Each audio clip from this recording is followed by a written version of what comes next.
देश में एक ओर जहां पेपर लीक को लेकर हंगामा बरपा हुआ है, तो वहीं दूसरी ओर सुप्रीम कोर्ट ने नौकरियों को लेकर एक बड़ा फैसला सुनाया है। सुप्रीम कोर्ट के फैसले के बाद हरियाणा सरकार को बड़ा झटका लगा है। कोर्ट ने हरियाणा में सरकारी भर्ती परीक्षा में सामाजिक और आर्थिक आधार पर पिछड़े उम्मीदवारों को 5 नंबर का बोनस अंक देने के फैसले पर रोक लगा दी है।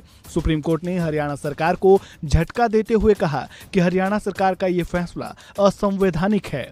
इस फैसले से न सिर्फ सरकार को झटका लगा है, बल्कि 23,000 नियुक्तियों पर भी खतरा मंडराने लगा है।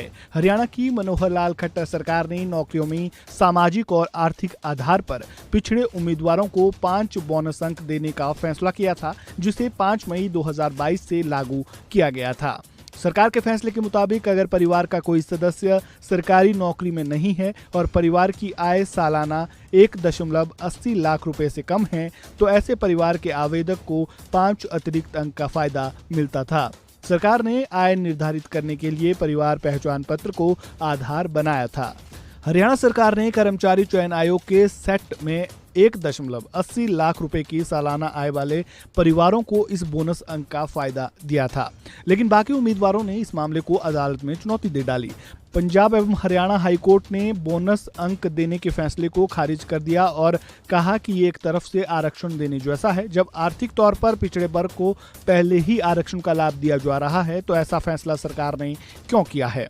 हाईकोर्ट से फैसला आने के बाद हरियाणा सरकार सुप्रीम कोर्ट चली गई थी, लेकिन वहां से भी उसे निराशा ही हाथ लगी। अब सवाल यह है कि सुप्रीम कोर्ट के फैसले के बाद अब आगे क्या होगा? क्या 2023 में निकाली गई ग्रुप सी और ग्रुप डी में नियुक्ति पा चुके युवाओं को दोबारा एग्जाम देना पड़ेगा?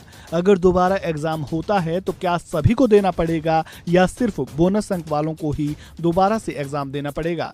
साथ ही सवाल ये भी है कि बोनस अंक के चलते जो युवा नौकरी से चूक गए, क्या उन्हें नौकरी मिलेगी? साथ ही ये भी बड़ा सवाल है कि जो करीब 1.5 साल से नौकरी कर रहे हैं, उन्हें सरकार से सैलरी भी मिली है, तो ऐसे हालातों में क्या उन्हें सैलरी लौटानी होगी? वहीं हरियाणा सरकार के पास ये ऑप्शन बचा है कि वो इस मामले में पुनर्विचार याचिका दायर कर सकती है। अगर फिर भी कोई राहत नहीं मिली तो भर्तियां रद्द कर नए सिरे से एग्जाम आयोजित करना पड़ेगा।